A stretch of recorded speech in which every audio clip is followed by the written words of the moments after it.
Italians were the most avaricious. Since the late 19th century, they had been racing to incorporate the whole Horn of Africa in one big colony. Eritrea was already under their influence. However, France took the northwest around Djibouti, Britain the north, and the Italians the south, by far the biggest and most productive part. So southern Somalis learnt Italian and Italian commercial, legal and political practices, and in the north they learnt English and adopted British practices.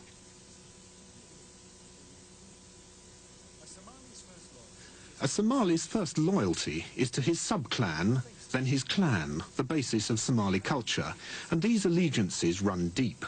Minor disputes, once settled with clubs and spears, would assume horrific proportions with the introduction of modern automatic weapons. To the west, the nominally Christian Ethiopian Empire also had its eyes on Somaliland. The British, however, were less inclined to invest in a protectorate which they saw mainly as a source of food for their more important garrison across the straits in Aden. Mohammed Abdullah Hassan, dubbed the Mad Mullah by the British troops, declared a jihad against the Christian invaders from Europe and Ethiopia. A master tactician, he could not be defeated. He died in the influenza epidemic of 1920, shortly after British bombers destroyed his fort at Telle. The dream of a united Somalia temporarily died with him. In August 1940, the Italians captured British Somaliland, but 7 months later, Commonwealth forces retook the territory, gaining Italian Somaliland, the Haud, and the Ogaden in the process. Most of the nation was now united. A regenerated mood of national awareness was soon disappointed. Once again, Ernest Bevin, the British Labour Foreign Secretary, wanted Somalia to remain united, under the British, of course. Emperor Haile Selassie, not unsurprisingly, demanded in 1949 that the area be returned to Ethiopia.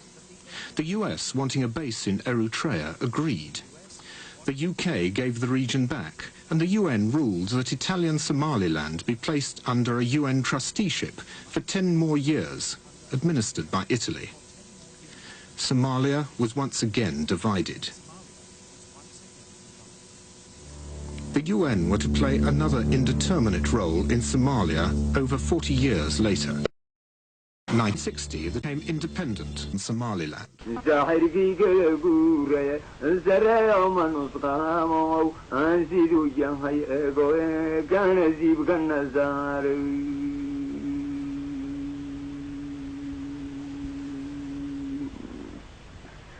Gazidetan saban aqalanganu sugaynay esangiisa ahayno zerma weydo helaqalayo zagal manda daroorayo sigadinaga maydhayo saqdhaqaanu ahayne kiiso saaray qalceedo zamada geweekaaya xidiga mid la siiyo saaxirkii kala guuraya زرعوا من نسقامو أنسيدو يهي إيغو كان زيب كالنزار.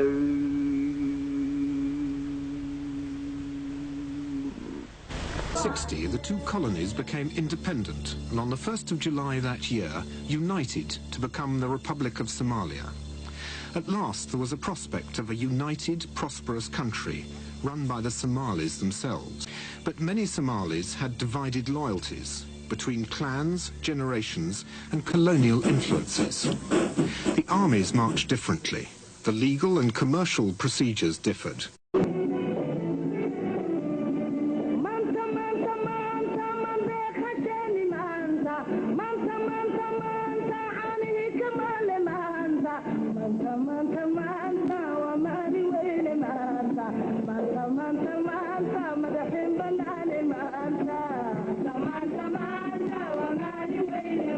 In 1969, President Sharmaka went on a mercy mission to the northeast. He never returned. A few days later, on the 21st of October 1969, Radio Mogadishu announced that Major General Siad Barre had staged an allegedly bloodless coup. Relentlessly making decisions, he quickly consolidated his position. Proclaiming himself president, he abolished the National Assembly and personally headed an appointed 25-member Supreme Revolutionary Council. Bare's other great skill involved the coexistence of Islam and Italian-inspired Roman Catholicism within a supposedly atheist Marxist-Leninist state.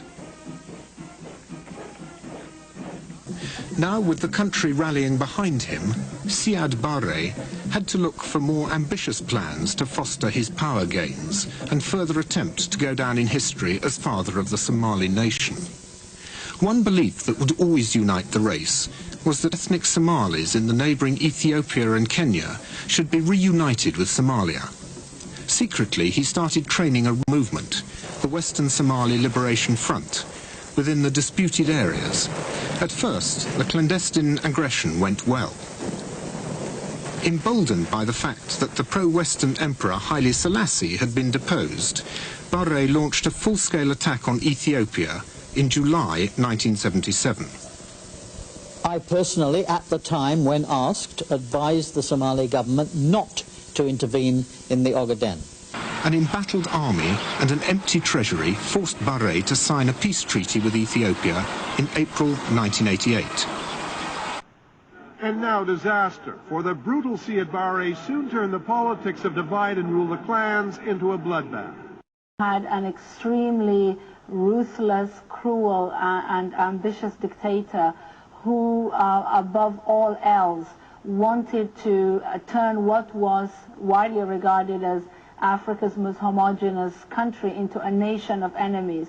He wanted every region to mistrust the other, and he wanted all clans to be beholden to him.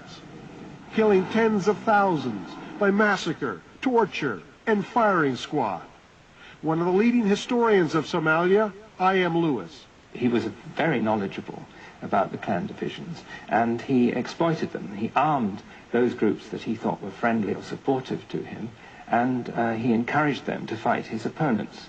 So there was quite a distribution of arms among the civilian population in the, let's say, the 80s, as Siad struggled to retain power. Barre found himself fighting his own people. Forced Barre, indiscriminate shelling terrorized the civilian population. Government forces indiscriminately mined areas where nomads congregated, particularly water wells. With British, its main towns are Hargeisa and Beral. The two regions merged when the country won independence in 1960. The president, Siad Barre, is in all but name a dictator. He was attacked last month by Amnesty International. They described his regime as a human rights crisis. What it documents is a pattern of torture of political opponents, massive arrests of people who merely criticize the governments or who are political opponents, unfair trials, and many executions. 5 years on, these mines are still killing and maiming people, despite the efforts of international clearance teams. Funded by Ethiopia, the Somali National Movement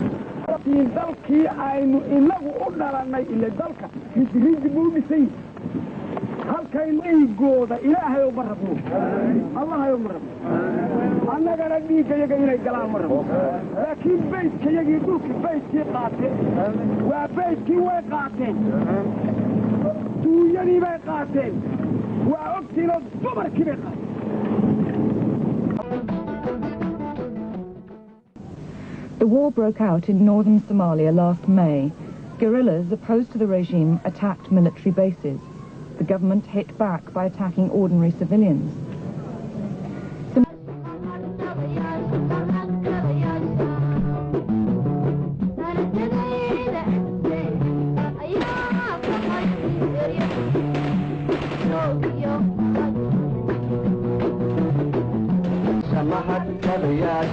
The SNM launched a desperate attack on the north, overrunning Barao and occupying part of Hargeisa.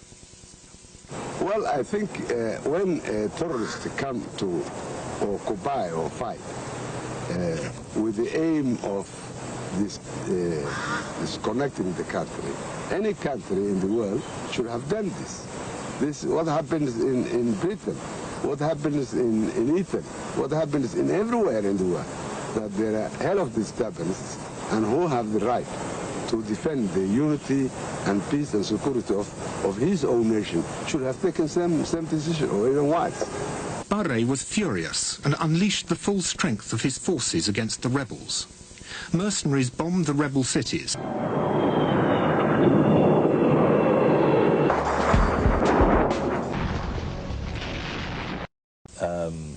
The government troops there then simply shelled that part of the town and used their MiG and Hunter aircraft to bomb it. And I've been there since, and it is a most horrific sight. I mean, they've just destroyed that part of the town. This is one of the only available pieces of film of a war in Somalia in Africa. It's a secret war being waged between the government and its own people, and it's brought terrible sadness to families in South Wales. Nearly 40,000 men, women and children have been killed in bombing raids and army attacks on towns and villages. Over 1 million people have fled their homes in terror. Many are now in crowded refugee camps with little food or water. waxaad aragtaa nin curyaana oo sita mashiinkii ku soconayay kaas oo uu ku soo socday ilaa magaalada Hargeysa. waxaad aragtaa dadku inuu nooc walba leeyahay, mid aan laxaad lahayn, mid gaboobay, mid da'yar iyo nooc walba, kuwaas oo ay dhibaatadooda saamaysay. While the report was being prepared, the war in the north broke out. Amnesty International has had many eyewitness accounts. Killings of civilians, unarmed civilians in Hargeisa at the end of May, beginning of June, and the alleged bombardment of fleeing civilians in tens of thousands. They're trying to escape from this and go across the border to Ethiopia. Now, across the border in Arshin, Hatashek refugee camps, there are over 300,000 people from the north, from around Hargeisa, and there must be 1 million or more who are displaced within the country itself. 2 towns, least Hargeisa and Burao, are virtually completely destroyed. The Somali government, through its embassy in London, denies any responsibility for mass killings. In fact, it even denies that there's been a full-scale war at all. A government representative told us that the air raids which killed relatives of Welsh Somalis simply did not happen. It's not true that the army is carrying out repressive activities against people. That is a lie. It's a total lie. And we can prove this to you. I've seen film of an aeroplane dropping bombs on a city. I've seen photographs of devastated houses that could only have been caused by heavy shelling and bombing. I think if you have seen an airplane, I do not think if you have seen an airplane dropping bombs. There has been no bombardment in the north. And I repeat, no bombardment, no bombing. There was no need. ummadda Soomaaliya cidna kama ay qarsoona waqtigiin inuu halganka Soomaaliyeed uu muddo dheer imika u soconayay kaas oo lagu jiray nidaamka maanta ka dhisan dalka Soomaaliyeed oo muujiyay naxariis darro, muujiyay qeyr mas'uulnimo, muujiyay oo ku dhaqaaqay wax ka baxsan bani aadminimada ka baxsan dalkii oo dhaqaale ahaan iyo siyaasad ahaan baaba'ay ummadii xorriyaddeedii siyaasadeed iyo xorriyaddeedii bani aadminimo iyo tii dhaqaale iyo tii dadnimo mid walba heerka ay gaadhay laga wada dheregsan yahay halkan ku dhashay inuu dadku dalka ku nool meel kasta baa joogay inuu xorriyaddiisa u dagaalamo inuu xuquuqdiisa u cashado inuu iimaankiisa diintiisa iyo dhaqankiisa u madax bannaanaado in nidaam dimuqraadi ah oo xor ah oo ku dhisan ikhtiyaarka dadka doorasho xalaal ah oo dadku u xukuumad dimuqraadi xaq u dhisan in laga sameeyo ayuu halkan u bilaabmay. Artillery barrages finished the job. War has destroyed everything that bears testimony to the utopia of the past, scorching the earth for no harvest in the future. This was a war of genocide and terror that the world ignored, and at the end, when the liberation forces captured their region, I was the only European present. It was January 1991